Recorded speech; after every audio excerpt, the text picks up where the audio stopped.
អង្គុយមួយវងរកមុខដែលផោមអត់ឃើញអឹកស៊ីលេងសើចសប្បាយកាកាយហើយមានរាំមានច្រៀងអួតរឿងនាងទៅវិញទៅមកកំពុងតែនាំគ្នាហូរកាញ់ជ្រាវស្រាប់តែងើបស្ទុះឡើងផ្អើលឆោឡោអ្នកណាបដោយផោមកអត់ប្រាលិនឌីហិតទៅសាហើយដឹង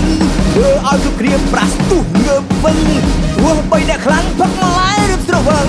ក៏ចង់ស្វាងព្រោះស្អុយក្លិនផោស្គាល់តែក្លិនតែមិនស្គាល់មកសួរគ្រប់គ្នាអង្គុយក្នុងចំណោមម្នាក់ឆ្លើយថាអត់បានផោមមុខលែមចង់អល់គ្នាទៅមកប្រាប់តាមត្រង់ខ្ញុំឲ្យ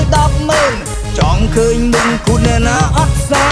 រកមិនឃើញតែប្រឹងពលីមកចិត្តចោលចង់ឃើញមុខអ្នកណាផងអង្គុយមួយវងរកមុខដែលផោមអត់ឃើញអង្គុយមួយវងរកមុខដែលផោមអត់ឃើញអង្គុយមួយវងរកមុខដែលផោមអត់ឃើញអង្គុយមួយវងរកមុខដែលផោមអត់ឃើញ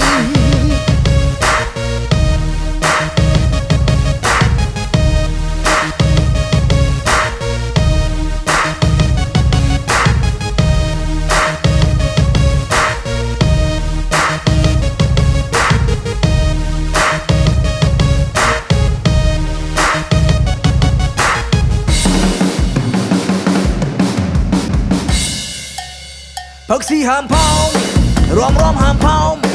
ញ៉ៃស្រីហាមផោមធ្វើការហាមផោមផឹកស៊ីហាមផោមរំហាមផោមញ៉ៃស្រីហាមផោមធ្វើការហាមផោមអើយណែហាមផោមអើយផឹកស៊ីហាមផោមរំហាមផោមញ៉ៃស្រីហាមផោមធ្វើការហាមផោមផឹកស៊ីហាមផោមរំលេងហាមផោម